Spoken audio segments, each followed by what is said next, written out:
छान असे मेथी आणि डिंक घालून बनवलेले हे गूळ खोबरं आणि ड्रायफ्रूटचे लाडू। तर छान हे लाडू पौष्टिक असतात, तर खाण्यासाठी थंडीच्या दिवसामध्ये तर खूपच छान। आणि मेथ्या आणि असलबी घातलेलं आहे, त्यामुळे हे लाडू थंडीमध्ये खाल्ले जातात। तर खूप ताकद येण्यासाठी आणि भरपूर वेळ भूक न लागता राहण्यासाठी हे लाडू खाल्ले जातात। तर चला बनवूया। नमस्कार, शर्मिलाज किचनमध्ये तुम्हा सर्वांचं खूप खूप स्वागत। तर आज मी मेथीचे आणि डिंकाचे लाडू बनवणार आहे। तर त्यासाठी हे साहित्य घेतले। तर मी 1 वाटी गव्हाचं पीठ घेतलंय, गहू भाजून ते दळून आणले। तर 1 वाटी गव्हाचं पीठ घेतलंय, मेथ्या घेतल्यात आणि साहित्य तर आपण ते भाजणार आहोत, तर तुम्हाला ते दाखवतेच। तर मी डिंक तळून घेतलाय, तुपामध्ये घालून डिंक तळून घेते। तर आता त्यामध्ये आपण काजू बदाम भाजून घ्यायचं। तर 1 वाटी आपल्याला तूप लागणार आहे। 1 वाटी पीठ घेतलं तर 1 वाटी तूप घ्यायचं, म्हणजे हे सगळं भाजून आपल्याला तेवढं लागणार आहे। तर मेथ्यासुद्धा मी आता भाजून घेते।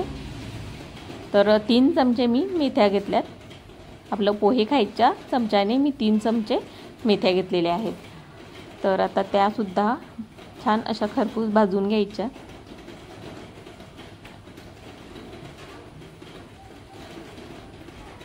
आता ह्या भाजल्यानंतर आपल्याला मिक्सरमधून बारीक वाटून घ्यायचे आहेत।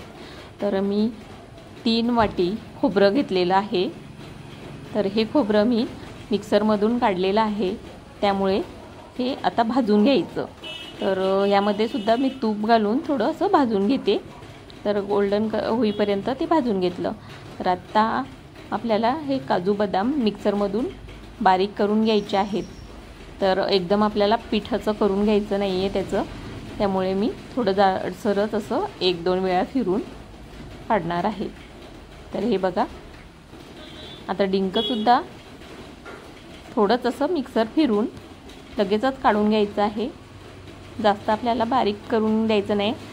तर आता हे सगळं साहित्य मी एकत्र केलं आहे। आता आपल्याला खारीक भाजून घ्यायचं आहे। तर खारीकसुद्धा मी मिक्सरमधून काढणार आहे।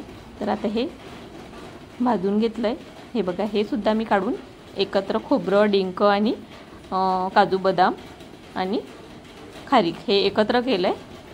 आता यामध्ये आपल्याला साजूक तूप घालून घ्यायचं आहे, त्यामध्ये गव्हाचं पीठ घालायचं आणि ते भाजून घ्यायचं। तर आपल्याला लागेल तसं आपण तूप घालू शकतो यामध्ये। तर आता थोडं तूप घालायचं।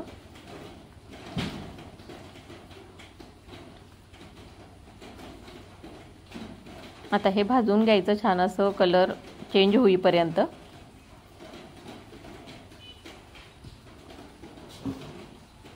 तर हे बघा, आता छान असा वास सुटलाय, सुगंध पिठाला।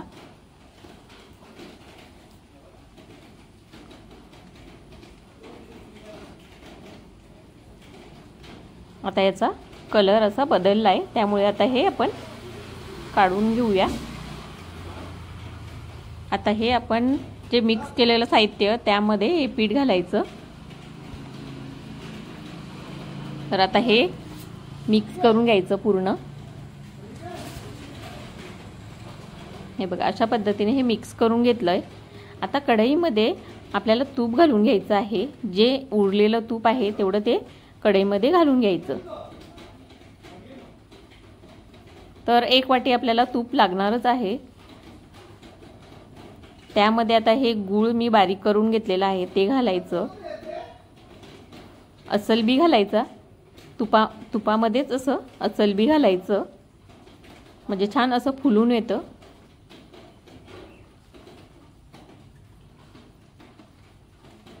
हे बघा, अशा पद्धतीने हे छान असं असलबी फुलून येतं।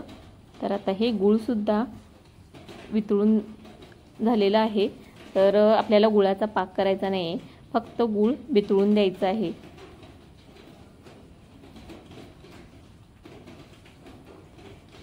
तर आता हे सगळं गूळ मी घालून घेते।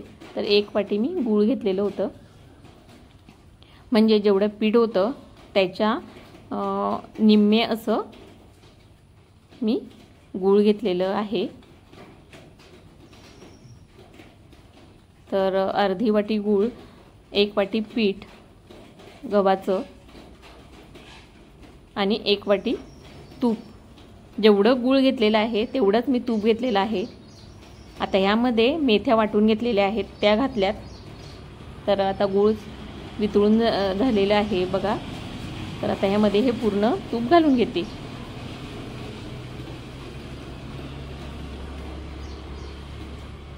आता ह्यामध्ये आपल्याला हे बघा छान असं हे सगळं गूळ आता खडे वितळलेले आहेत. छान असं फेटून घ्यायचं. आता याच्यामध्ये आपल्याला हे सगळं साहित्य घालायचं आहे. हे बघा अशा पद्धतीने हे सगळं मिक्स केलेलं मिश्रण ह्याच्यामध्ये घालायचं आहे. आता हे काजू बदामाचे मी पावडर नंतर घातली. आता हे सगळं मिक्स करून घ्यायचं.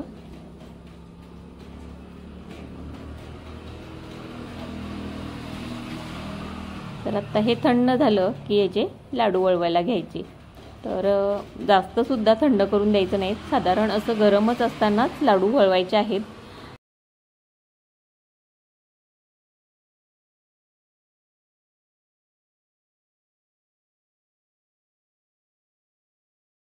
बघा अशा पद्धतीने छान असे लाडू वळतात त्याचे. तर आपल्याला हव्या तेवढ्या आकाराचे आपण लाडू करू शकतो.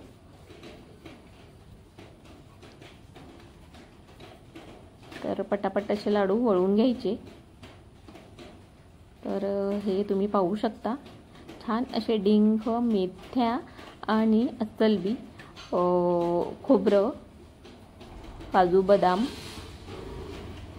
त्यामध्ये वेलची पूड घालायची. तर छान असे हे लाडू तयार होतात आणि मुलंसुद्धा आवडीने खातात. आणि हे मेथ्या घालून सुद्धा अजिबात कडू लागत नाहीत. तर तुम्ही करून पाहू शकता आणि तुम्हाला नक्की आवडतील. तर छान असे हे पटकन होणारे डिंकाचे आणि मेथीचे लाडू तयार आहेत. तर कशी वाटली तुम्हाला आजची ही व्हिडिओ? तुम्हाला आवडली असेल तर चॅनलला लाईक करा, सबस्क्राईब करा आणि जास्तीत जास्त शेअर करा. तर पुन्हा भेटूया अशाच एका रेसिपी बरोबर. तोपर्यंत धन्यवाद.